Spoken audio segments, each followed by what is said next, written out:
Post এইটে আপনাদের সবাইকে স্বাগত। আজ শুভ চতুর্থী, গোটা বাংলা শারদ উৎসবে মেতে উঠেছে। 8 থেকে 80 সবাই মণ্ডপে মণ্ডপে বেজে উঠেছে ঢাকের বোল। আর আজ এই শারদ উৎসবের মধ্যেও আমাদের কিন্তু রাজনৈতিক বিষয় নিয়ে আমাদের পোস্ট এইটের শো করতেই হচ্ছে। আর আপনাদের সঙ্গে রয়েছে আমি সুপ্রিয়। যদিও আবহাওয়া অফিসের পূর্বাভাসে নিম্নচাপ বৃষ্টির সম্ভাবনা রয়েছে, কিন্তু আমরা আশা রাখি মা দুর্গার আশীর্বাদে হয়তো বৃষ্টির নাও হতে পারে। তাহলে হয়তো বাঙালির শ্রেষ্ঠ উৎসব শারদ উৎসবে মানুষ হয়তো কিছুটা আনন্দ করতে পারবেন। কিন্তু বাংলার এই অস্থির পরিবেশ বা অস্থির পরিস্থিতিতে রাজনৈতিক তরজা যে থামবে তা নিয়ে কিন্তু কোনো পূর্বাভাস দেওয়া যাচ্ছে না। কারণ আজ শুভ চতুর্থী, তার মধ্যেও হয়তো আমাদের আজ আলোচনা করতে বসতেই হচ্ছে এবং আমাদের সঙ্গে উপস্থিত রয়েছেন আমাদের রাজনৈতিক প্রতিনিধিরা, আমাদের অতিথিরা। তাদের সঙ্গে আমি অবশ্যই আলাপ করিয়ে দেবো। আজকে দুটো বিষয় নিয়ে আমরা আলোচনা করব, খুব গুরুত্বপূর্ণ। শুরুতেই যে বিষয় নিয়ে আমরা আলোচনা করব সেটা হচ্ছে আজ পার্থ চট্টোপাধ্যায় সমস্ত মামলা থেকে কলকাতা হাইকোর্ট থেকে তিনি জামিন পেয়ে গেলেন। আজ প্রাথমিক ইস্যুতে, প্রাথমিক মামলায় তিনি কিন্তু জামিন পেয়েছেন। এর আগে অন্যান্য মামলা তিনি জামিন পেয়েছেন, কিন্তু জামিন পেলেও যে তিনি পুজোর আগেই ছাড়া পাচ্ছেন না সেটা এক প্রকার নিশ্চিত। কারণ সুপ্রিম কোর্টের নির্দেশে নিম্ন আদালতে যে নির্দেশ দেওয়া আছে সেখানে এখনও চার্জশিট দেওয়া বাকি এবং সাক্ষীদের সাক্ষ্য গ্রহণও হয়নি। তো যতক্ষণ পর্যন্ত না গোটা প্রক্রিয়া, আইনি প্রক্রিয়া সম্পূর্ণ হচ্ছে, ততক্ষণ পর্যন্ত পার্থ চট্টোপাধ্যায় জেল থেকে বেরোতে পারছেন না। তবে স্বস্তি তো বটেই, শারদ উৎসবের শুরুতেই যখন তিনি জামিন পেলেন এটা তো তার কাছে অবশ্যই স্বস্তি। কিন্তু এই পার্থ চট্টোপাধ্যায় 3 বছর আগে যখন তিনি তৃণমূলের মহাসচিব ছিলেন, প্রাক্তন শিক্ষামন্ত্রী ছিলেন এবং তার বিরুদ্ধে যে অভিযোগ এবং তার বান্ধবীর বিরুদ্ধে যে অভিযোগ, বান্ধবী অর্পিতার বাড়ির থেকে কোটি কোটি টাকা, সোনার গয়না, তার নতুন করে কিছু বলার নেই। তারপরে এই 3 বছর ধরে ট্রায়াল, রাজনৈতিক তরজা, আইনি বিচার প্রক্রিয়া সব কিছুই হয়েছে। নিম্ন আদালত, single bench, division bench, supreme court, Partha Chattopadhyay সব করে ফেলেছেন শুধুমাত্র জামিনের আশায়। আজ হয়তো তাই কিছুটা হলেও তিনি স্বস্তিতে রয়েছেন যে তার জামিনটা হয়েছে। কিন্তু তারপরেও অনেকগুলো পার্ট, এখনও আইনি দিক থেকে অনেকগুলো পার্ট বাকি রয়েছে, যেহেতু নিম্ন আদালতে চার্জশিট এবং সাক্ষ্য গ্রহণ বাকি। তাই শুরুতেই আমরা আলোচনা করব পার্থ চট্টোপাধ্যায়ের জামিন নিয়ে।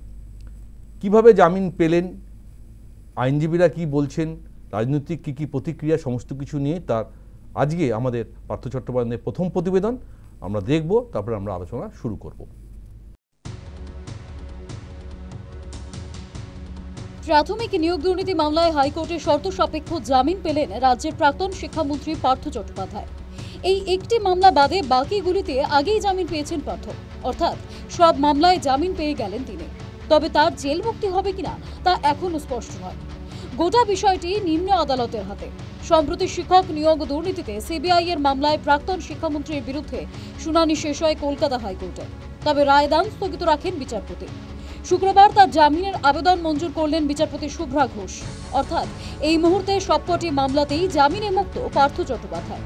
তবে এই বিষয়ে শিক্ষামন্ত্রী ব্রাত্য বসুকে প্রশ্ন করা হলে তিনি প্রাক্তন শিক্ষামন্ত্রীর সুস্থতা কামনা করে এড়িয়ে যান বিষয়টি। প্রশ্ন উঠছে, তাহলে কি মুক্তি পেলেও পার্থ দূরেই থাকবেন? আমার প্রেডিসেশন নিয়ে বা তার মামলা বা জামিন ইত্যাদি নিয়ে আমি কোনো মন্তব্য করব না। হ্যাঁ, আমি তার মানে নিরোগ, তিনি থাকুন, সুস্থ থাকুন, আমি এইটুকু বলবো। এদিন বেশ কিছু শর্ত বেঁধে দিয়েছে আদালত। আদালতে পাসপোর্ট জমা করতে হবে পার্থকে। তদন্তকারী আধিকারিকের সঙ্গে মাসে একবার দেখা করতে হবে। নিম্ন আদালতের এলাকা ছাড়তে পারবেন না। তবে জেল মুক্তি এখনই হবে কিনা তা স্পষ্ট নয়, কারণ নিয়োগ দুর্নীতির অন্য একটি মামলায় সুপ্রিম কোর্ট জামিন দিলেও বিচার প্রক্রিয়া নিয়ে সময়সীমা বেঁধে দিয়েছে। গত 18ই আগস্টের রায়ে শীর্ষ আদালত জানায় যে 1 মাসের মধ্যে চার্জ গঠন এবং 2 মাসের মধ্যে সাক্ষ্য গ্রহণ সম্পন্ন করতে হবে। পার্থকে যেখানে দেখবেন চোর চোর বলে তাড়াবে, জনগণ সর্বশক্তি। আইন তৈরি হয় জনগণের জন্য। জনগণ জানে 8 থেকে 80 পার্থ একটা স্ট্যাম্প চোর। পার্থকে যেখানে দেখবেন বলবেন ওর পিতার বর যাচ্ছে আর চোর চোর করবে। চোরদের হয় মুক্তি, আর যাদের হলো চুরি তাদের হলো শাস্তি। কালকে মমতা ব্যানার্জি বলবে ওসব বিরোধীদের অপপ্রচার ছিল, শিক্ষকদের অপপ্রচার। আর পার্থ চট্টোপাধ্যায়ের বাড়িতে, তার কাছের লোকদের বাড়িতে যে কোটি কোটি টাকা পাওয়া গেছিল, ওগুলো তৃণমূলের পোস্টার, তাই বলে দেবে। ভারতবর্ষের ইডি, তাকে আমি ইডিয়েট বলি। জনজান্তে একটা চোরকে প্রমাণ করতে পারছে না, তার বেল হয়ে যাচ্ছে। জানা যাচ্ছে বিচার প্রক্রিয়ায় 8 সাক্ষীর মধ্যে 3 জনের সাক্ষ্য গ্রহণ হয়েছে, তবে বাকি 5 জনের তাদের সাক্ষ্য গ্রহণ না হওয়া পর্যন্ত জেল মুক্তি হবে কিনা তা স্পষ্ট নয়। নিয়োগ দুর্নীতি মামলায় প্রায় সব অভিযুক্তই এই মুহূর্তে জামিনে মুক্ত, বাকি ছিলেন পার্থ চট্টোপাধ্যায়। এবার তার জেল মুক্তিও সময়ের ব্যাপার। উল্লেখ্য, 2022 সালে শিক্ষক নিয়োগ দুর্নীতি মামলায় ইডির তল্লাশিতে প্রচুর অর্থ উদ্ধার হয় তৎকালীন শিক্ষামন্ত্রী ও তার বান্ধবীর বাড়ি থেকে। প্রায় 50 কোটি টাকা নগদে উদ্ধার হয় অর্পিতা চট্টোপাধ্যায়ের 2টি বাড়ি থেকে। তারপরই ইডির হাতে গ্রেফতার হন পার্থ অর্পিতা। এরপরেই মহাসচিবের পদ থেকেও তাকে সরিয়ে দেয় তৃণমূল কংগ্রেস। 26-এর ভোটের আগে প্রাক্তন মহাসচিব মুক্তি পেলে ভোটে বাড়তি সুবিধা পাবে শাসক দল। News time.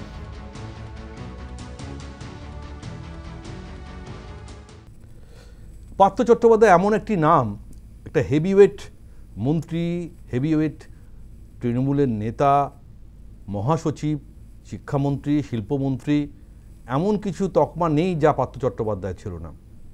কিন্তু শিক্ষক নিয়োগ দুর্নীতিতে তার নাম যেভাবে সামনে এসে পড়ে এবং তৃণমূল দল বা রাজ্য সরকারের উপরে যে চাপ তৈরি হয়েছিল, তা আমরা লাস্ট 3 বছর বারবার সে জিনিস দেখছি। জামিন হয়তো তিনি পেলেন, কিন্তু যে ভাবমূর্তি রাজ্য সরকার, শিক্ষা দপ্তর বা তৃণমূল দলের উপরে পড়েছে, তা কি সহজা মুছবে? এই প্রশ্নই কিন্তু এখন ঘোরাফেরা করছে। কারণ আমরা জানি আর মাত্র কয়েক মাস, নতুন বছর 2026-এ বিধানসভা নির্বাচন। এই নির্বাচনে তার প্রভাব কতটা পড়বে সেদিকে তো সবাই নজর রাখছেন এবং নজর রয়েছে আমাদেরও এবং রাজনৈতিক মহলেরও। তো আলোচনা শুরু করব। শুরুতে আলাপ করে দেবো আমাদের সঙ্গে যারা উপস্থিত রয়েছেন অতিথি তাদের সঙ্গে। আমার সঙ্গে রয়েছেন তৃণমূল কংগ্রেসের কর্মী সমর্থক রাজু ঘোষ। রাজুবাবু, আপনাকে স্বাগত। আমার সঙ্গে রয়েছেন বিজেপির মুখপাত্র সুপ্রিয় ঘোষ। সুপ্রিয়, আপনাকেও স্বাগত।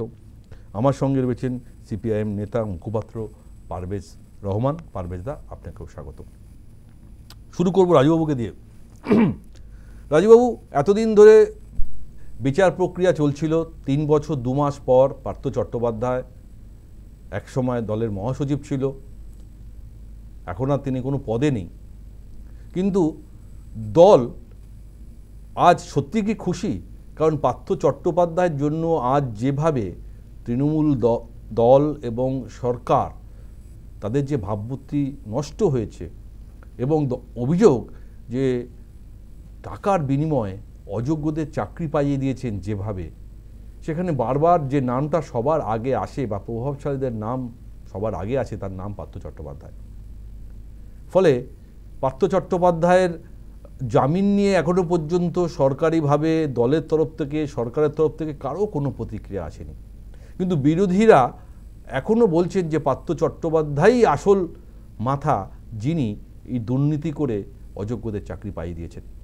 তাই আজ শুভ চতুর্থীতে আমরা আলোচনা করতে বসেছি অবশ্যই পার্থ চট্টোপাধ্যায়ের সাবজেক্ট নিয়ে, কিন্তু দলের তরফ থেকে বা সরকারের তরফ থেকে কোথাও মনে হচ্ছে যে দলের কাছে আদৌ সুখবর কিনা, এই প্রশ্নটা কিন্তু ঘোরাফেরা করছে।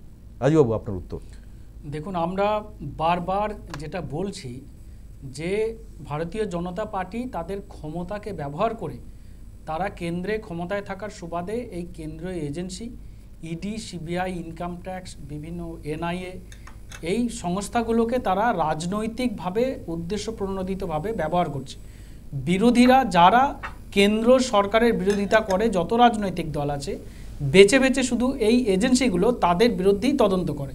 প্রথমে তাদের একটা অভিযোগ আসে, অভিযোগের ভিত্তিতে প্রচুর মিডিয়াবাজি হয়, সেই মিডিয়াবাজির পরে তারপরে কি হয়, মোটামুটিভাবে সমাজে একটা এসে যায় যে সে দোষী হয়ে গেছে। কিন্তু পরবর্তীকালে বিভিন্ন সময় আমরা দেখছি বালুদা মানে জ্যোতিপ্রিয় মল্লিক জামিনে ছাড়া প্রমাণের অভাবে, কেষ্ট মণ্ডল জামিনে ছাড়া প্রমাণের অভাবে, তার মেয়ে জামিনে ছাড়া মানে প্রমাণের অভাবে, আজকে আমাদের পার্থদা তাকেও প্রত্যেকটা মামলা থেকে জামিন দেওয়া হয়েছে প্রমাণের অভাবে।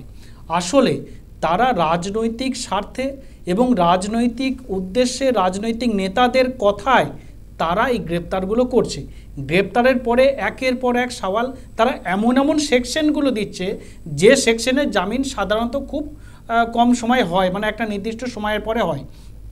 পরবর্তীকালে যখন বিচারপতি সেই সেকশনগুলোর ক্লিয়ারিফিকেশন চাইছে তখন তার সাপোর্টের ডকুমেন্টস দিতে পারছে না, তথ্য দিতে পারছে না, যার ফলে তারা জামিন পেয়ে যাচ্ছে। এরকমভাবে শুধু পার্থ চট্টোপাধ্যায় বলে নয়, প্রত্যেকটা জায়গায় আপনি দিল্লির মুখ্যমন্ত্রী থেকে শুরু করে ঝাড়খণ্ডের মুখ্যমন্ত্রী, আমি বলি জামিন পেলেই যে সে অপরাধী নয় সেটাও তো নয় না, তার বিরুদ্ধে ওঠা অভিযোগগুলো তো এখনো পুরোপুরি নসাৎ হয়ে যায়নি, কারণ চার্জশিট কয়েকদিন পরে চার্জশিট দেওয়া হবে। এটা যেমন ঠিক, এটাও তো হতে পারে চার্জশিট দেওয়ার পর থেকে আবার জেলে যেতে হতে পারে। এটা যেমন ঠিক যে জামিন পেলেই তার অপরাধ মানে প্রমাণিত হচ্ছে না যে সে অপরাধী নয়, তবে এটাও ঠিক যে তাকে গ্রেপ্তার করা এবং তার বিরুদ্ধে অভিযোগ আনা মানেই তাকে প্রমাণ করা যাবে না যে সে অপরাধী। সেটা ট্রায়ালের ভিত্তিতে প্রমাণ করবে দুই পক্ষের আইনজীবী, তারপরে প্রমাণিত হবে আদালতে কে দোষী, দোষী হলে দোষী। আপনি বলছেন যে প্রতিহিংসা রাজনীতি করছে দেখুন এখানে কেন্দ্রীয় সরকার আর সেটা আমরা তাদের আন্ডারে কাজ করা সমস্ত কেন্দ্রের বিরোধী দল আছে তারা হারে হারে জানে, কংগ্রেস থেকে সিপিএম থেকে তৃণমূল, এমন কোনো একটা দল পাবেন না, আর যে কোনো দল আপনার জনমুক্তি ঝাড়খণ্ড জনমুক্তি মোর্চা, আপনার আম আদমি পার্টি, প্রত্যেকটা পার্টি তারা সকলেই যারা বিরোধিতা করে তাদেরকে বেছে বেছে গ্রেপ্তার করছে এবং শুধুমাত্র মানে তাদের মুখ বন্ধ করা। যদি এই পার্থ চট্টোপাধ্যায় যদি ধরার সময় তাকে যখন গ্রেপ্তার করা হচ্ছে তখন যদি বলতে যাই আমায় ছেড়ে দাও, আমি বিজেপিতে জয়েন করব, হয়তো শুভেন্দুর মতো তাকেও ছেড়ে দিত। কিন্তু পার্থ চট্টোপাধ্যায় বলেনি বলে তাকে গ্রেপ্তার করেছে, বালু মল্লিক বলেনি বলে গ্রেপ্তার করেছে, কেষ্টমণ্ডল বলেনি বলে গ্রেপ্তার করেছে, যারা বলেছে তারা গ্রেপ্তার হয়নি। দেখুন না, শুভেন্দুকে একটা নোটিশ পাঠায়নি, এই তো এই যে আপনার তাপস রায়, তার নাম আসছে সিবিআইতে, তার চাকরি দুর্নীতিতে। কিন্তু রাজবাবু এরকম আরো অনেক নেতা আছে আপনাদের তৃণমূলের যারা হেভিওয়েট নেতা, তাদের সবার কাছেই সবার বাড়িতেই কিন্তু ইডি বা সিবিআই রেড হয়েছে, তারা কিন্তু অনেকে গ্রেপ্তারও হয়নি। সুতরাং গ্রেপ্তার হওয়া আর গ্রেপ্তার না হওয়ার মধ্যে কিছু প্রমাণ হয় না, কিন্তু প্রমাণ হয় কখন, যখন তথ্য এভিডেন্স তার বিপক্ষে যায়। সেই কারণেই হয়তো পার্থ চট্টোপাধ্যায় আর তার বান্ধবীর বাড়ির থেকে যে এতগুলো কোটি কোটি টাকা পাওয়া গেছে সেটা কিভাবে এলো তার উত্তর তো আমরা এখনো পাইনি। আর আপনি কি অস্বীকার করতে পারেন যে শিক্ষক নিয়োগ দুর্নীতি যে হয়নি এবং তার সঙ্গে পার্থ চট্টোপাধ্যায় জড়িত নয়? আপনার দলের মুখপাত্র কুণালবাবু তো সরাসরি বলে দিয়েছেন যে হ্যাঁ পার্থবাবু করেছেন, তারপরে দল হয়তো তাকে তার পদ থেকে সরিয়ে দিয়েছে, কিন্তু দলের তরফ থেকে আমি আজও এখনো পর্যন্ত আমি কিন্তু দেখিনি যে কোনো বার্তা এসছে যে হ্যাঁ পার্থবাবুর জামিনে আমরা খুব খুশি বা আমি স্বস্তি পেলাম। সুপ্রিম কোর্টে এই নিয়োগ দুর্নীতি নিয়ে বা নিয়োগ দুর্নীতির অভিযোগ নিয়ে বিকাশবাবু একটা মামলা করেছিলেন, তার ভিত্তিতে সুপ্রিম কোর্টে যে রায়গুলো আছে, সুপ্রিম কোর্ট প্রথম কথা যে কোনো বিচার প্রক্রিয়ার মধ্যে তাকে একটা অর্ডার দিয়েছে এবং সেই বিচার প্রক্রিয়াটা যে আদালতে নির্দিষ্ট চলার কথা সেখানে চলছে। এখনও পর্যন্ত আদালতে প্রমাণিত নয় যে নিয়োগ প্রক্রিয়ায় দুর্নীতি হয়েছে। একটা সাময়িক একটা অর্ডার দিয়েছে যে এইভাবে ইনস্ট্রাকশন দিয়েছে, এই প্রসেসে এইভাবে মেনে তোমাদের করতে হবে, নতুন নোটিফিকেশন করতে হবে, এদেরকে বসিয়ে দিতে হবে, কিভাবে কি করতে হবে তার একটা ইনস্ট্রাকশন দিয়েছে, সেই মতো করছে। এখনো আদালতে প্রমাণিত নয় যে নিয়োগ দুর্নীতি হয়েছে, নিয়োগ এই সমস্ত চাকরি কেসে কোনোভাবেই না। আর একটা পার্থদার একটা কথা আপনি বলছিলেন যে এখনো সাক্ষী শুরু হয়নি, 5 জন সাক্ষীর মধ্যে 3 জন সাক্ষী হয়ে গেছে, 2 জন বাকি আছে, এখনো বাকি আছে। আর একটা কথা হচ্ছে যে পাড়ার এখন এই তার বান্ধবীর নাম করছেন, তার বান্ধবীর বাড়ি থেকে টাকা পাওয়া গেছে, এখন বলতে পারেন তার পাশের গ্রামে একজনের বাড়ি থেকে টাকা পাওয়া গেছে বা একটা পাশের একটা জেলা থেকে টাকা পাওয়া গেছে। এখন কার বাড়ি, পাশের বাড়ি, বান্ধবী, পাশের গ্রাম, পাশের পাড়া বা পাশের জেলা কোথা থেকে পাওয়া যাবে তার দায়িত্ব যাকে ধরবে তাকে নিতে হবে এমন নয়, যার বাড়িতে পাওয়া গেছে তার সে জবাব দেবে কার টাকা কি বৃত্তান্ত, তার সাক্ষী নেওয়া হবে। তার সাথে তো আরেকজনকে জুড়ে দেওয়া যায় না, সেটা এখনো পর্যন্ত ইডি প্রমাণ করতে পারেনি যে ওই টাকাটা অর্পিতার না পার্থ। আমরা কাউকে যেমন দোষী বলতে পারি না, আবার কাউকে অপরাধীও বলতে পারি না। আমি সুপ্রিয়বাবুর কাছে যাবো। সুপ্রিয়, আজকে শিক্ষক নিয়োগ দুর্নীতি 3 বছর ধরে মামলা চলছে, বিচার প্রক্রিয়া চলছে, supreme court, high court, single bench, division bench, নিম্ন আদালত, সব কিছুই আমরা দেখে নিয়েছি। এবং যারা যোগ্য শিক্ষক তারা চাকরির জন্য পথে নামা, পুলিশের লাঠি খাওয়া, সরকারের তরফ থেকে নানা রকম সমস্যায় ফেলে দেওয়া, সব কিছুই আমরা দেখে নিয়েছি। এবং যাকে নিয়ে সবথেকে বেশি আলোচনা ছিল তিনি তৎকালীন অর্থাৎ প্রাক্তন শিক্ষামন্ত্রী পার্থ চট্টোপাধ্যায়কে নিয়ে, কারণ তার নির্দেশেই সমস্ত দুর্নীতি হয়েছে, এটাই ছিল অভিযোগ। এবং তার বান্ধবী অর্পিতা, তার বাড়ি থেকে যে কোটি কোটি টাকা পাওয়া গেছে বা সোনার গয়না পাওয়া গেছে, সেটা ধরে নেওয়া হচ্ছে সবটাই পার্থ। আপনি একজন মুখপাত্র, পাশাপাশি একজন আইনজীবী, আপনি আরও হয়তো ভালো বলতে পারবেন। আজ তার জামিন হয়তো হয়েছে, কিন্তু পরবর্তীকালে যখন সাক্ষ্য গ্রহণ হবে বা চার্জশিট হবে, পরবর্তীকালে পার্থ চট্টোপাধ্যায়ের পক্ষে কি সত্যি সুখকর হবে? এবং আইনি এভিডেন্সের মাধ্যমে পার্থ চট্টোপাধ্যায়কে কি ফের একবার জেলে যেতে হবে না? দেখো, প্রথম কথা, মানে আইনের যে পরিভাষার ধরুন যদি আমি বলি, সেটা হচ্ছে যে সুপ্রিম কোর্টের একটি নির্দিষ্ট ভার্ডিক্ট আছে, আর এটা গত বছর আমরা জানতে পারি এবং পরবর্তীকালে এইটা মান্যতা পেয়েছে। যেটা হলো যে কোনো মামলার মেরিট যখন দেখা হবে সেকশন অনুযায়ী, যাকে যাকে যে ধরনের সেকশন দেওয়া হয়েছে তার যে নির্দিষ্ট যে একটি পানিশমেন্ট রয়েছে। ধরো পার্থ চট্টোপাধ্যায়ের ব্যাপারে যদি আমি বলি, আমি যতদূর জানি, যা এফিডেভিট আমি এখনো পর্যন্ত ওনার যে মামলাগুলো চলছে মানে সুপ্রিম কোর্ট এবং হাইকোর্টে, যেটা আজকে বের হলো, সেটাতে সব থেকে উল্লেখযোগ্য বিষয় হচ্ছে 120 বি আইপিএসি, ঠিক আছে, আইপিসি, সেটা এখন 61 হয়েছে আমাদের। তো সেটা হচ্ছে মানে কনস্পিরেসি। তো সেখানে দেখা যাচ্ছে যে 7 বছর থেকে 10 বছর অবধি এক্সটেন্ড করতে পারে সেই সাজা। তো 7 বছর মূলত ধরা হয়।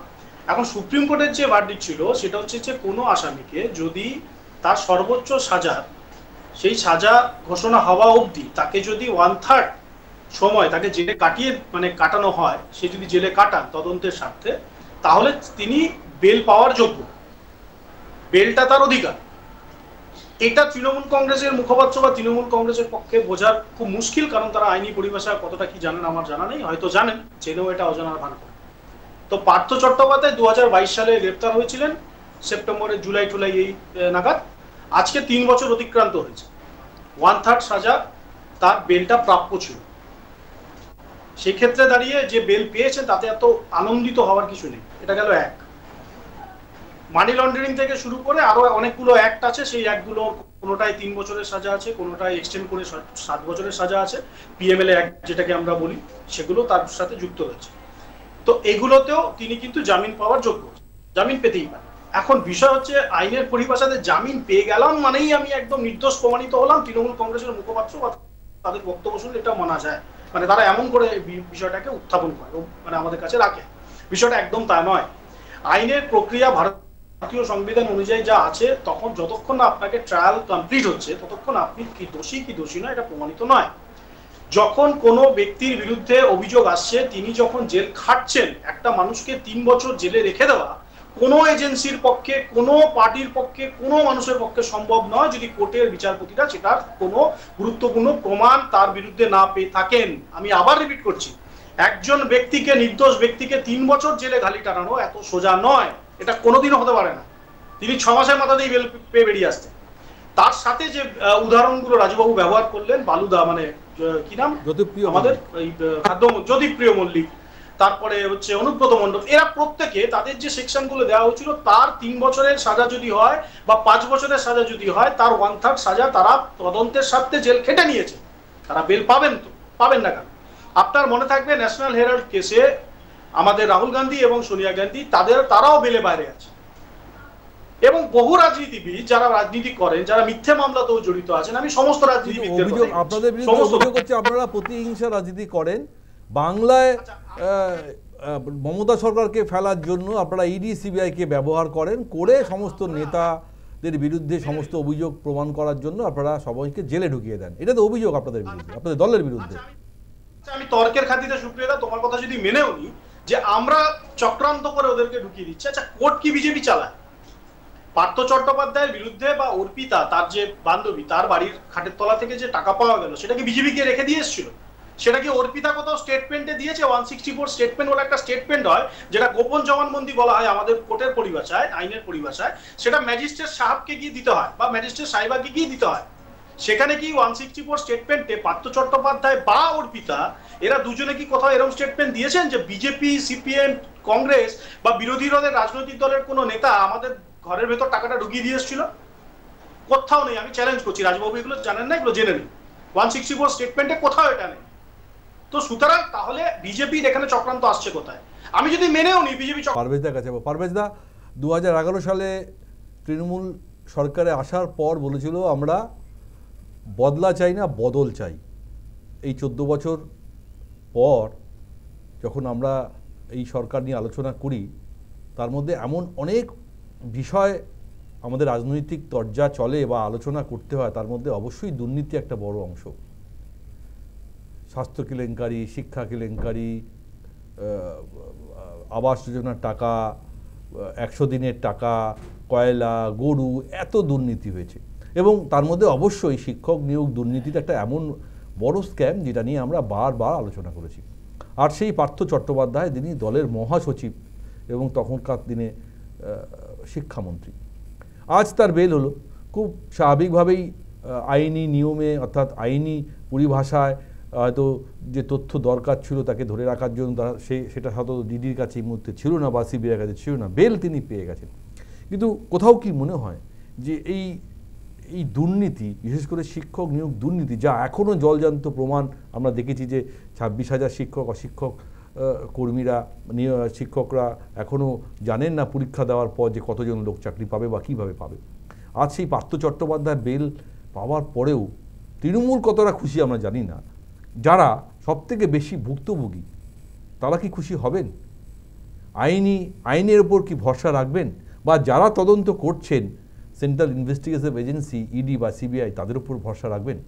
পারভেজদা, আচ্ছা, শুরুতে আমি যখন শুনছিলাম যে আমাদের ওই তৃণমূলের বন্ধু বলছিলেন, বেশ ভালো কথা বলছিলেন, মানে তৃণমূল কংগ্রেস করতে গেলে যে এরকম মিথ্যায় সাবলীল হতে হয়, এটা একটু অবাক লাগে। উনি যেটা বললেন যে আজকে আগের কেসগুলোতেও যা হয়েছে, এবারেও নাকি পার্থ চট্টোপাধ্যায়ের কেসেও বলেছে যে প্রমাণের অভাবে ছাড়, না, মোটেই প্রমাণের অভাবে ছাড়ের কথা বলেননি। জামিনের যখন আবেদন করেছেন এবং সিবিআই যে জামিনের বিরোধিতা করেছে, সেখানে সুপ্রিম কোর্ট, সেখানে কোর্ট যেটা বলেছে যে এখন উনি আর সেই পজিশনে নেই যাতে তিনি তদন্তকে প্রভাবিত করেন। এবং তার সাথে উনি যেটা এড়িয়ে গেলেন যে অনেকগুলো কন্ডিশন দিয়েছে যে যখন যখন হিয়ারিং হবে তখন তখন হিয়ারিং এ আসতে হবে। তিনি যে আয়ো যিনি আছেন, সেই আয়োকে প্রতি সপ্তাহে বা মাসে তাদের নির্ধারিত সময়ে তাদের সঙ্গে যোগাযোগ করতে হবে, তাকে তার পাসপোর্টটা কোর্টে জমা দিতে হবে। তাহলে এইগুলোর মানে কি এইটা যে তদন্তের অভাবে তিনি ছাড়া পেয়ে গেলেন? তা না, আসলে তদন্তটা হালকা করা হয়েছে, এই নিয়ে কোনো দ্বিমত। আমরা তো এই কথাটাই বারে বারে বলে আসছি। এবং সেদিন শ্রমিক ভট্টাচার্য, যিনি বিজেপির নেতা, সভাপতি হয়েছেন, তিনি কথাটা সরাসরি বলেছেন যে তৃণমূলকে তো আমরাই জন্ম দিয়েছি। আচ্ছা, কোন তৃণমূলের নেতা এটা তো বিরোধিতা করে কোনো স্টেটমেন্ট করেননি যে শ্রমিক ভট্টাচার্য ঠিক বলছেন না বা উনি অধিকারের বাইরে গিয়ে কথা বলছেন। আমরাও এই কথাটাই বলছি যে কেন্দ্রে যতদিন বিজেপি শাসিত সরকার থাকবে, পশ্চিমবাংলায় হাজারো দুর্নীতি করেও এই পশ্চিমবাংলায় এই তৃণমূল কংগ্রেসের সরকার থাকবে। উনি বলছিলেন যে খাটের তলায় কার পাওয়া যাবে তার এ অভিযুক্ত না। আরে ওটা অভিযুক্তকে যখন অ্যারেস্ট করা হচ্ছে তাকে তো সেটা ধরেই অ্যারেস্ট করা হয়েছে, কোনো সূত্র ছাড়াই। যে শুধু একথা বললে হবে যে কেন্দ্রীয় এজেন্সি তাকে করছে। এবং উনি যেটা বলছে যে যিনি তৃণমূলে বিজেপিতে জয়েন করছেন তিনি ছাড়, তাহলে উনি মেনে নিচ্ছেন যে আসলে দুর্নীতি হয়েছে, কিন্তু দুর্নীতি হওয়ার পরে বিজেপিতে গেলে ছাড় হচ্ছে, তৃণমূল করলে ছাড় হচ্ছে। এই আজকে যেমন সকালে বা কালকে আমরা মুখ্যমন্ত্রীর স্টেটমেন্ট শুনছিলাম যে প্রাকৃতিক দুর্যোগ নিয়ে কেউ রাজনীতি করবেন না, আমরা যখন বিরোধী ছিলাম তখন করিনি। আমার বড় হাসি পাচ্ছে যে 2000 সালে যখন বন্যায় সারা পশ্চিমবাংলা ভাসছে, তখন উনি ম্যানমেড বন্যার তথ্য দিয়ে কেন্দ্র সরকারকে চিঠি করেছিলেন যে পশ্চিমবঙ্গের সরকারকে যেন এই বন্যার ক্ষেত্রে কোনো সাহায্য না করা যায়। যে মমতা বন্দ্যোপাধ্যায় 78খানা ধর্মঘট করে সরকারে এসেছেন, তিনি সরকারে এসে বলছেন যে আমি ধর্মঘটের বিরোধী। আসলে এটা না হলে তৃণমূল করা যায় না। দোকান কাটা, চোখে কিছু দেখতে পাবে না এবং অসংখ্য মিথ্যে কথা বলে যাবে, এইরকম ঘটনা। আজকে একে ধরুন, এই যে বললেন উনি যে কোর্ট এটা বলেনি যে দুর্নীতি হয়েছে। আচ্ছা, দুর্নীতি যদি না হয় তাহলে 27,000 শিক্ষকের প্যানেল কোর্ট বাতিল করলো কেন? দুর্নীতি হয়েছে বলেই তো এটা হয়েছে, ইনঅ্যাকিউরেসি হয়েছে, সেখানে করাপশন হয়েছে, পুরো শিক্ষা দপ্তর জেলে চলে গেছে।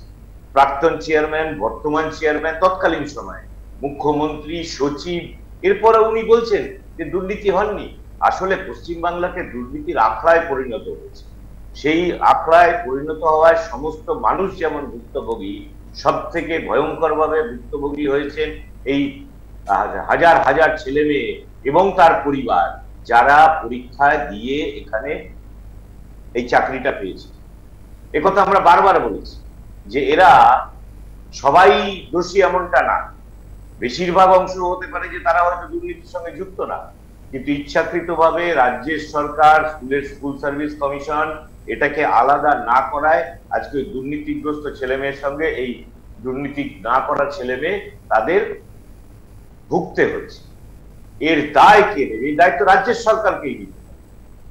কারণ এই যে সংস্থা স্কুল সার্ভিস কমিশন, সেই স্কুল সার্ভিস কমিশন তার তো পরিচালিত হয় পশ্চিমবঙ্গ সরকারের দ্বারাই, স্বশাসিত হতে পারে, ফলে তার দায় তাকে এড়িয়ে যাওয়া যাবে না। আর নিশ্চিতভাবে কেন্দ্র সরকার তার দায় এড়াতে পারে না, কারণ সিবিআই যদি চাইতো তাহলে পরে আরজিকর থেকে আরম্ভ করে অন্যান্য সমস্ত ঘটনা, যে ঘটনাগুলো তদন্তের দায়িত্বে আছেন সিবিআই, ইডি, তারা চাইলে পরে তারা নিশ্চিতভাবে এই দোষীদেরকে গ্রেফতার করতে পারত এবং সঠিকভাবে তাদের বিচার প্রক্রিয়ার মধ্যে নিয়ে তার যথাযোগ্য শাস্তি পেতে পারত। কিন্তু খানিকটা তাদের গাফিলতি, নাকি তৃণমূল এবং বিজেপির যে যোগসাজশ, সেই যোগসাজশের পরিণতি এটা সময়ই বলবে। আমরা এটা দাবি করে রাখছি যে এটা যোগসাজশ, আজ না হলে কাল একথা সামনে আসবে যে এটা যোগসাজশ ছিল এবং তার জন্য পশ্চিমবাংলার লক্ষ লক্ষ পরিবার, কোটি কোটি মানুষকে ভুগতে হয়েছে এই দুটো সরকারের দায়িত্ব জ্ঞানহীনতা, শুধুমাত্র রাজনীতি। বেশ পারভেজ, একটা জিনিস খুব পরিষ্কার, আপনি এখনো দিদি আর মোদি আতাত নিয়ে বারবার একই বিষয় আমাদের সামনে তুলে আনছেন এবং বামেদের তরফ থেকে কথা বারবার বলা হয়। যদিও আজকে শর্ত সাপেক্ষে পার্থ চট্টোপাধ্যায় জামিন হয়েছে প্রাথমিক নিয়োগ দুর্নীতিতে, কিন্তু এখনও তিনি ছাড়া পাননি। ছাড়া পাওয়ার পর আদৌ ছাড়া পান কিনা, কারণ যে শর্তগুলো দেওয়া হয়েছে, চার্জশিট দেওয়া হবে, সাক্ষ্য গ্রহণ হবে, সেদিকে তো আমাদের নজর থাকবে। তবে এই আতাত নিয়ে বোধহয় আমার মনে হয় সুপ্রিয় কিছু বলতে চাইছে। সুপ্রিয়, তুমি কিছু বলতে চাইছিলে? আমি একটা কথা বুঝতে পারি না, পারভেজ দাকে আমি দীর্ঘদিন ধরে ব্যক্তিগত স্তরেও চিনি। পারভেজ দা আমার বাড়ির এখানেই বাড়ি, ব্যারাকপুর। আমি একটা কথা পারভেজ দাস থেকে আমি জানতে চাই যে যখন পারভেজ দারা জানেন যে আমাদের আতাত আছে, সবই আছে, তৃণমূল এত দুর্নীতিগ্রস্ত দল, তাহলে কেন তৃণমূলের সাথে কেন্দ্রীয় জোটে তারা যান? কেন কেন্দ্রীয় জোটে তৃণমূলের সাথে তারা হাত মেলান? এক। দুই হচ্ছে যে যখন জানেন যে তৃণমূল এতটাই দুর্নীতিগ্রস্ত করে ফেলেছে পুরো পশ্চিমবঙ্গকে, যেখানে 14 বছর ধরে মানুষের নাবিশ্বাস উঠে যাচ্ছে, তাহলে 2021 সালে, তার আগে 2019 এবং 2024 সালে আপনাদের ইউনিয়নগুলো, বিশেষ করে ওই অটো ইউনিয়ন যেটা C2 এবং আনুষঙ্গিক সংগঠন SFI, তারা নো ভোট টু বিজেপি বলে তৃণমূলকেই ঘুরিয়ে হচ্ছে ডিভিডেন্ড পাইয়ে দেওয়ার কাজগুলো কেন করেন? এটাই তো আমরা বুঝতে পারি না। দেখো, মানুষের ভোট, এই যুক্তিটা যখন আমরা দেখো, এর আগে এরকম কথাও শোনা গেছে, বামেদের ভোট রামে, এরকম তো শোনা গেছে। তো সুতরাং এগুলো তো মানুষের তৈরি করা এক একটা উক্তি, কিন্তু কোনটা ঠিক কোনটা ঠিক নয়, আদৌ আতাত আছে কি নেই, এটার জবাব হয়তো মানুষ দেবে। এবং আমার মনে হয় না ব্যক্তিগতভাবে দল হিসাবে প্রত্যেকটা দলে তাদের নিজস্ব মতাদর্শ আছে, তাদের বক্তব্য আছে, তোমারও যেমন আছে, পারভেজদারও আছে। এখন সর্বভারতীয় রাজনীতির ক্ষেত্রে সিপিএমকে বা বামেদেরকে ইন্ডিয়া জুড়ে থাকতে হচ্ছে, নিশ্চয়ই কোনো সমীকরণ আছে, সেটা তাদের ব্যক্তিগত বিষয়, সেটা আমরা ঢুকতে চাই না। কিন্তু আজকে আমরা যে বিষয় আলোচনা করছি, অবশ্যই পার্থ চট্টোপাধ্যায়ের জামিন। কেন্দ্রীয় স্তরে সেইভাবে কোনো তো যোগসাযোগ নেই, কেরালা বাদ দিয়ে পশ্চিমবঙ্গ যখন ছিল এবং ত্রিপুরা যখন ছিল, এর বাদে রাজস্থানের কিছু অংশ, বিহারের কিছু অংশ অত্যন্ত নগণ্য, সেই অংশ বাদ দিয়ে তৃণমূলের সাথে তাদের যোগসাযোগ করার প্রয়োজন কি আছে? সেটা কারা করে? কিন্তু বঙ্গ রাজনীতিতে এটা নিয়ে তো কোনো প্রশ্ন নেই। আজকে বিরোধী দল হিসাবে যেমন বিজেপি যতটা প্রশ্ন তোলে শাসক দলের বিরুদ্ধে, ঠিক ততটাই আমরাও দেখেছি বামেরাও কিন্তু কোনো ইস্যু ছাড়ে না। তবে আমরা নজর রাখবো পার্থ চট্টোপাধ্যায়ের আপাতত স্বস্তি পাওয়া এই জামিন নিয়ে কতদিন তিনি স্বস্তিতে থাকেন। কারণ আমরা একটা ছোট্ট বিজ্ঞাপন বিরতি নেব, ফিরে আসবো একটা অন্য টপিক নিয়ে, ততক্ষণ সঙ্গে রাখুন। ফিরে এলাম বিজ্ঞাপন বিরতির পর। বিজ্ঞাপন বিরতির পর একটা অন্য টপিক নিয়ে আমরা আলোচনা করবো। আমরা জানি কেন্দ্রীয় স্বরাষ্ট্রমন্ত্রী অমিত শাহজি আজকে কলকাতায় এসছিলেন পুজো উদ্বোধন করতে। কিন্তু পুজো উদ্বোধন করলেও রাজনৈতিক বক্তব্য থাকবে না তা তো নয়, আর সেটা হয়ও নি। এবং পুজো উদ্বোধনে সোনার বাংলা গড়ার ডাক দিয়ে গেলেন। তিনি যতবারই আসেন বঙ্গ সফরে তাদের নেতাদের সঙ্গে বৈঠক করেন। পরবর্তীকালে 2026-এ বিধানসভা ভোট আসছে, কিভাবে বঙ্গ বিজেপি শাসক দলের বিরুদ্ধে লড়াই করবে তার তো একটা পরিকল্পনা তেমন থাকেই। কিন্তু পুজো উদ্বোধনে এসেও যে রাজনৈতিক তরজা থাকবে এটা কিন্তু আমরা বারবারই দেখি, এবং আজকেও তিনি কিন্তু সেই একই রকমভাবে তিনি কিন্তু তার রাজনৈতিক বক্তব্য ছোট্ট হলেও আজ প্রকাশ করে গেছেন। যদিও পাল্টা উত্তর অবশ্যই এসছে তৃণমূলের তরফ থেকে, অভিষেক বন্দ্যোপাধ্যায় তার পাল্টা উত্তর দিয়েছেন, কিন্তু সন্তোষ মিত্র স্কোয়ারে গিয়ে তিনি আজ যে বক্তব্য রেখেছেন 2026-এ আমরা সোনার বাংলা গড়ব। কি বলেছেন আগে সেটা শুনে নিই স্বরাষ্ট্রমন্ত্রী অমিত শাহজি, তারপরে আমরা পরবর্তী বিষয়ে আলোচনা করব। শুনুন কি বলেছেন। मैं आज इस भव्य पंडाल में अभी मां की पूजा कर आया हूं। मैंने मां के सामने प्रार्थना की है कि इस चुनाव के बाद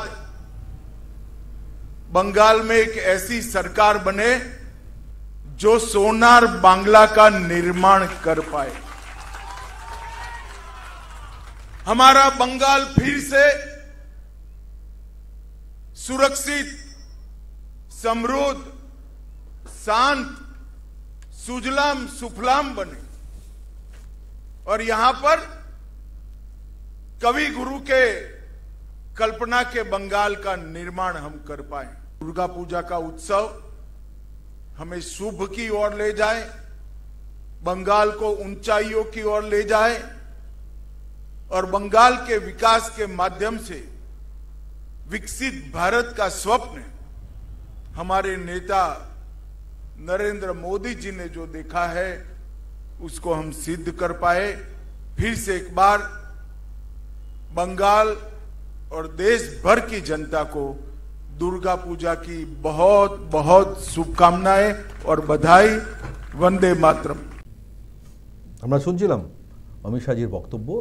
সুজলা সুফলা নতুন বাংলা সোনার বাংলা গড়ার ডাক দিয়ে গেলেন, কিন্তু তার জবাব অভিষেক বন্দ্যোপাধ্যায় সরাসরি দিয়েছেন, স্পষ্টভাবে দিয়েছেন। তিনি প্রশ্ন তুলেছেন বিজেপি শাসিত রাজ্যগুলিতে কেন সোনার রাজ্য হয়ে উঠছে না। কি বলেছেন অভিষেক বন্দ্যোপাধ্যায় একবার শুনে নেব। পাটনা মানে বিহার, রাজ্য সরকার এনডিএ, কেন্দ্র সরকার ক্ষমতায় বিজেপি। সেখানে মেন রোড ধসে গিয়ে গাড়ি প্রায় একদম ঢুকে গেছে গর্তে। তা সোনার বিহার হলো না কেন?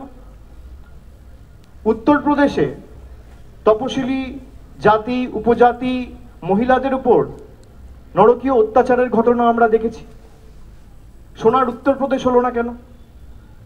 বাংলার ব্রিজকে উত্তরপ্রদেশের সরকার অ্যাডে ব্যবহার করে, তাহলে সোনার উত্তরপ্রদেশে কি একটা ব্রিজ তৈরি করতে পারলো না বিজেপির সরকার গত 7 বছরে? সোনার মধ্যপ্রদেশ হলো না কেন? পার্শ্ববর্তী রাজ্য সোনার ত্রিপুরা হলো না কেন? সোনার আসাম হলো না কেন? 5 বছর ঝাড়খণ্ডে ক্ষমতায় ছিল, সোনার ঝাড়খণ্ড হলো না কেন? আগে তো জিজ্ঞেস করুন। আপনি বলছেন বাংলায় আমরা এলে অন্নপূর্ণা ভান্ডার দেবো, খুব ভালো কথা, সাধুবাদ জানাই। তাহলে পাশে ত্রিপুরায় দিন,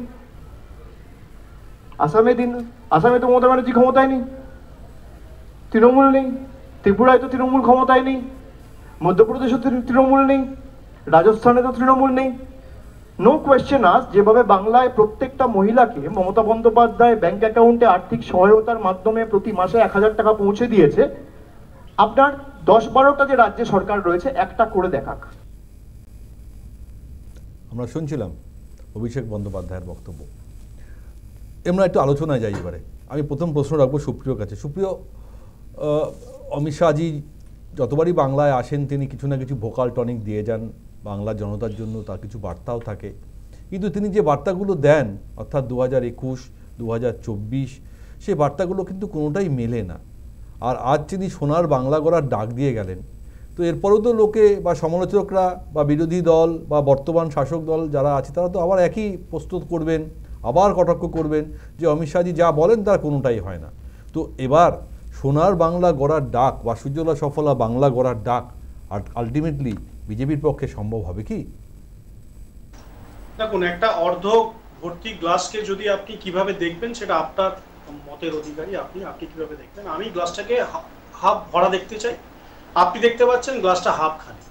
একটা রাজনৈতিক দল, যে রাজনৈতিক দলের উত্থান অনেকদিন আগে হলেও পশ্চিমবঙ্গের যা পরিকাঠামো সেই পরিকাঠামো অনুযায়ী 2 থেকে 18টা এমপি 2019 সালে এবং 2021 সালে ডাক দিয়েছিলেন 200, নিশ্চিতভাবে আমি মেনে নিচ্ছি, কিন্তু 3 থেকে 77।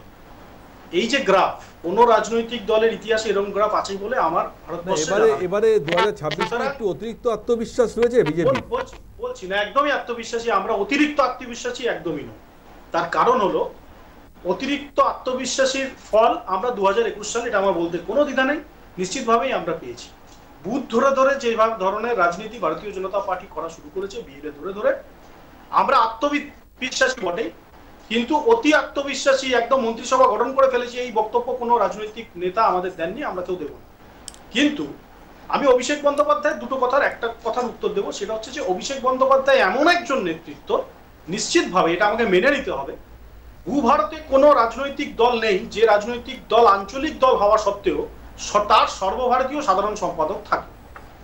প্রসঙ্গত যেটা বলা উচিত, আজকে বোডোল্যান্ডের নির্বাচন ছিল আসামে, আশানুরূপ ফল আমাদেরও নিশ্চিতভাবে হয়নি, কিন্তু তৃণমূল ওখানে পার্টিসিপেট করেছে, আসন পেয়েছে 0। তো সুতরাং অভিষেক বন্দ্যোপাধ্যায় এখন সর্বভারতীয় সাধারণ সম্পাদক, তার খাতা খুলেছে 0, ত্রিপুরায় খুলেছিল, এখানেও শুনেছে। তো তার মুখে বড় বড় লেকচার, আমি আবার প্রত্যেকটা চ্যানেলে যখন বক্তব্য বলি আমরা বলি অভিষেক বন্দ্যোপাধ্যায়ের থেকে অনেক গুরুত্বপূর্ণ নেতৃত্ব তৃণমূলে আছে বলে আমরা বিশ্বাস করি। উনি মমতা বন্দ্যোপাধ্যায়ের ভাইপো বলে আজকে এই প্ল্যাটফর্মটা উনি ব্যবহার করছেন, কারণ 2011 সালের আগে তৃণমূল কংগ্রেসরা যে লড়াই দিয়েছিল বামপন্থীদের এগেনস্টে, নিশ্চিতভাবেই দিয়েছিল, এটা তো অস্বীকার করার কথা নেই। তখন এরা কোথাও ছিল না, এবং আরো কিছু মুখপাত্র এরা সব আছে, তারা যে যারা ডায়লগ দেন তাদের কথার পুরো গুরুত্ব আমরা দিই না। অমিত শাহ কি বক্তব্য দিলেন তার গুরুত্ব বা তার বক্তব্য পাল্টা হিসেবে মমতা বন্দ্যোপাধ্যায় কিছু বললে নিশ্চিত তার রিপারকেশন দিতাম। অভিষেক বন্দ্যোপাধ্যায় কি বললো না বললো তাতে ভারতীয় জনতা পার্টির কিচ্ছু যায় আসে, এর চেয়ে বেশি কথার বলার কিছু নেই। বেশ বেশ বেশ রাজুবাবু, সোনার বাংলার গলার ডাক দিয়ে গেলেন অমিত শাহজি, আর পাল্টা তার উত্তর সুপ্রিয় বললেন যে অভিষেক বন্দ্যোপাধ্যায় যা বলছেন তার কোনো ভ্যালু নেই, কারণ 2026 বিধানসভা নির্বাচনে কোথাও না কোথাও পরিবর্তন একটা হবেই, এরকম একটা আত্মবিশ্বাস কিন্তু বিজেপির পক্ষ থেকে বলা হচ্ছে। দেখুন, এখন পরিবর্তনটা যদি তারা মনে করে যে ED, CBI, income tax, NIA দিয়ে করবে, তাহলে পরিবর্তন তারা তাদের মতো করে প্ল্যান করতেই পারে। কিন্তু যদি মনে করে যে গণতান্ত্রিক উপায়ে মানুষের ভোটে জিতে তারা পরিবর্তন আনবে, সেটা অসম্ভব। কারণ বিগত দিনে এই বাংলার মানুষও তাদের দেখে শিখে গেছে যে পরিবর্তন আনার ফল কী এবং না আনার ফল কী। মমতা বন্দ্যোপাধ্যায় 2011 থেকে 2026 পর্যন্ত যা যা প্রকল্প, মানে এখন 25, আগামী যখন ইলেকশনে ভোট দেবে তখন 26 হবে, তো 25 পর্যন্তও যদি বলা যায় জনমুখী প্রকল্প 94টা যে মানুষের স্বার্থে করা হয়েছে, এবং প্রত্যেকটা প্রকল্প মানুষের দরজায় পৌঁছে যাচ্ছে, যেটা ভারতবর্ষের ইতিহাসে কোনো রাজ্যে নেই। মানুষ ভোটটা কেন দেবে? মানুষ পরিষেবার জন্য দেবে। মানুষ পরিষেবা পাচ্ছে কিনা সরকার থেকে সেই জন্য ভোট দেবে।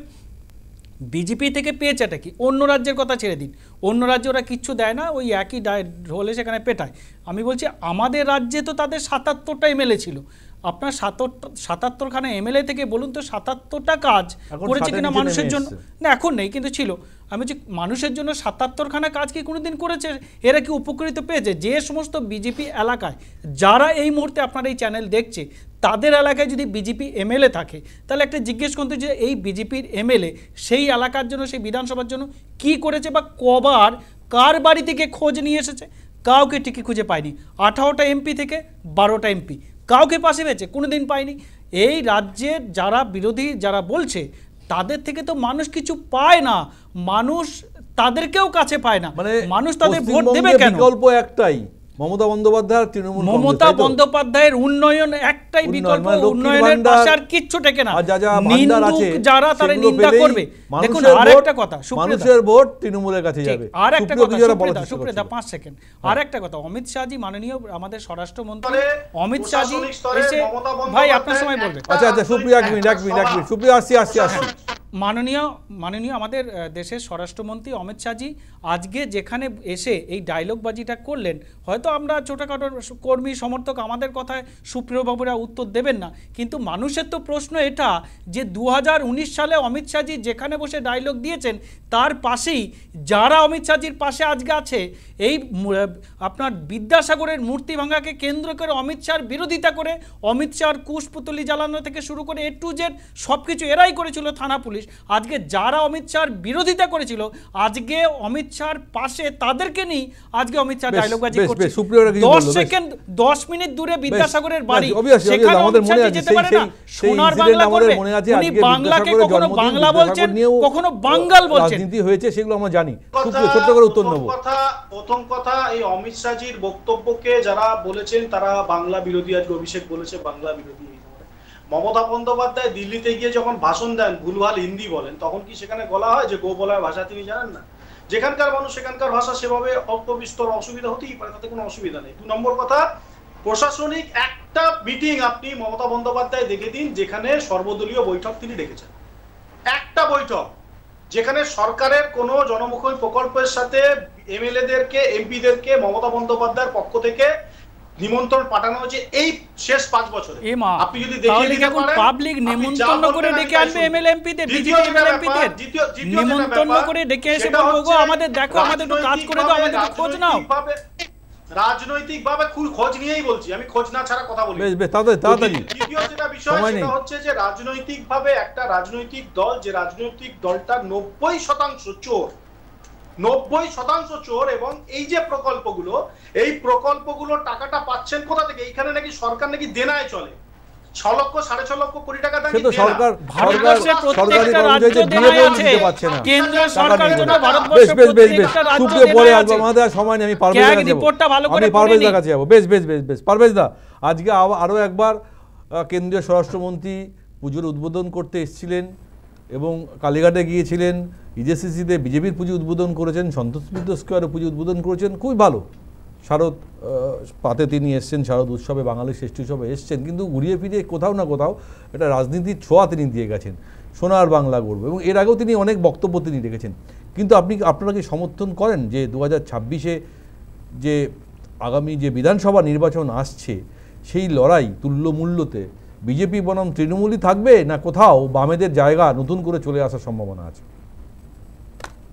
প্রথমেই বলি যে এই ধরনের ভারতবর্ষের ক্ষেত্রে পশ্চিমবাংলা, এই পশ্চিমবাংলায় বাঙালি মানুষের কাছে শারদীয় উৎসব সব থেকে বড় উৎসব। এই উৎসবে বিভিন্ন রাজনৈতিক নেতা নেতৃত্ব তারা বিভিন্ন সময় উদ্বোধন করেছেন, সেখানে যান, মানুষকে শুভেচ্ছা জানান। কিন্তু এটা আমাদের কাছে খুব অদ্ভুত লাগে যে পশ্চিমবাংলায় এসে কেন্দ্রীয় মন্ত্রীরা পুজোর উদ্বোধন করতে এসে সেই পুজোর উৎসবের প্ল্যাটফর্মটাকে সম্পূর্ণভাবে রাজনৈতিক মঞ্চ হিসেবে ব্যবহার করে। আচ্ছা, আমি একটা প্রশ্ন রাখবো, আপনারা ভেবে দেখবেন যে পশ্চিমবঙ্গ ছাড়া আর বহু জায়গায় এরকম বড় বড় উৎসব হয়, কোথাও দশেরা হয়, কোথাও গণেশ চতুর্থী হয়, কোথাও এক একটা রাজ্যে এক একটা উৎসব হয়। আচ্ছা, কোন উৎসবে, সমস্ত উৎসবে রাজনৈতিক নেতৃত্বরা যান, কিন্তু কোন উৎসবে এরকম দেখেছেন যে উৎসবের মঞ্চকে, ধর্মীয় মঞ্চকে ব্যবহার করে রাজনৈতিক নেতৃত্বরা নিজেদের মাত্রাজ্ঞানকে ছাড়িয়ে মানুষকে ভোটের বার্তা দিচ্ছে? প্রথমে আমি এটা সরাসরি বিরোধিতা করি। আমরা কমিউনিস্ট পার্টি যারা করি, আমরা বারবার এটা বলি যে ধর্মের সঙ্গে রাজনীতিকে মেশানো না, এই ভয়ঙ্কর। আসলে বিজেপি যে সিট কমবে না বাড়বে, সিট বাড়লেই সে ভালো হয়ে গেল এমনটা না, সিট কমলেই সে খারাপ হয়ে গেল এমনটা না। কারণ আপনি যদি সারা পশ্চিমবাংলায় ঘুরে বেড়ান, তাহলে আপনি মোড়ে মোড়ে দেখতে পাবেন যে বিকেল বেলা, দিনের বেলা, সন্ধ্যাবেলা, রাত্রেবেলা অসংখ্য মদের দোকানে অসংখ্য মানুষের লাইন। আপনি দুধের দোকানে হয়তো হাতে গুনে কিছু লোককে পাবেন, এর মানেটা এটা দাঁড়িয়ে যায় না যে দুধের থেকে মদ ভালো হয়ে গেল। সিট ওনারা বেশি পেয়েছে, কিন্তু এই যে মানে আসলে উপায় নেই, ধর্মীয় বা উৎসবের মঞ্চকে ব্যবহার না করে, উগ্র ধর্মান্ধতাকে না ছড়িয়ে তারা ভোট পেতে পারেন না। অমিত শাহ এটাকে আবার নতুন করে প্রমাণ করিয়ে দিয়ে গেলেন। এটার জন্য আমরা তীব্রভাবে ধিক্কার জানাই। প্রথম। দ্বিতীয়ত, লড়াই 2026, এখনো 5 মাস সময় আছে। আমরা কেউ আগাম থেকে এটা বলতে পারি না, যে কোনো সময় যে কোনো ঘটনা ঘটতে পারে।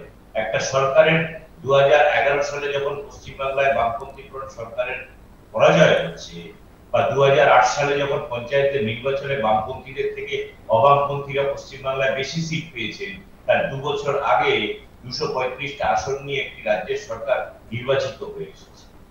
ফলে রাজনীতিতে সমস্তটাই আনসার্টেন, লড়াই চলছে, মানুষ ক্ষুব্ধ, বিভিন্ন ভাবে বিভিন্ন দুর্নীতি, বিভিন্ন ব্যবস্থা, ভোটের মধ্যে কারচুপি, ভোটার লিস্টে কারচুপি, জোর করে ভোট দেওয়া, মানুষের কোনো নিরাপত্তা নেই।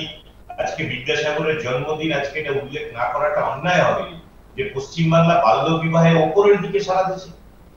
ফলে এই যে অবস্থা, এর থেকে নিশ্চিতভাবে পশ্চিমবাংলা সেখান থেকে মুক্তি চাইছে পশ্চিমবাংলার মানুষ। বামপন্থীরা আমরা যদি মানুষের কাছে সেই কথাকে তাদেরকে প্রতিনিধি হিসাবে নিজেদেরকে উপস্থাপিত করতে পারি, নিশ্চিতভাবেই আমাদের অনেক ভালো জায়গায় আমরা দাঁড়াবো। কিন্তু সেটা সময় অপেক্ষা, থেকে 5 বা 6 মাস। বেশ, এর মধ্যে অনেকটা সময় আছে, অনেক রাজনৈতিক সমীকরণ আছে। বেশ পারভেজ দা, অনেক ধন্যবাদ। আমাদের হাতে একদম সময় নেই, তবে এটুকু বলতে পারি যে যত সময় এগিয়ে আসছে, দুর্গা উৎসব কাটবে, তারপরে কালী পুজো, দশেরা, তারপরে হয়তো আবার নির্বাচনীর কর্মকাণ্ড, অর্থাৎ 2026 বিধানসভা নির্বাচনের যা প্রক্রিয়া সেটা কিন্তু শুরু হয়ে যাবে। তার মধ্যে অবশ্যই এসআইআর এ রাজ্যে হওয়ার সম্ভাবনা রয়েছে। সব কিছু মিলিয়েই আবার কিন্তু বাংলার রাজ্য রাজনীতি সরগরম হয়ে যাবে। আমরাও অপেক্ষায় থাকব 2026-এর আগে কোন দল, বিজেপি বা শাসক দল তৃণমূল বা বামেরা, ঠিক কী নতুন বিষয় নিয়ে এই রাজ্য রাজনীতিতে নতুন সমীকরণ তৈরি হয়। আমাদের অনুষ্ঠান আজকে এখানেই শেষ করছি। হাতে একদম সময় নেই। উপস্থিত সমস্ত অতিথি অনেক অনেক ধন্যবাদ। আপনারা দেখতে থাকুন news time, any time, all the time.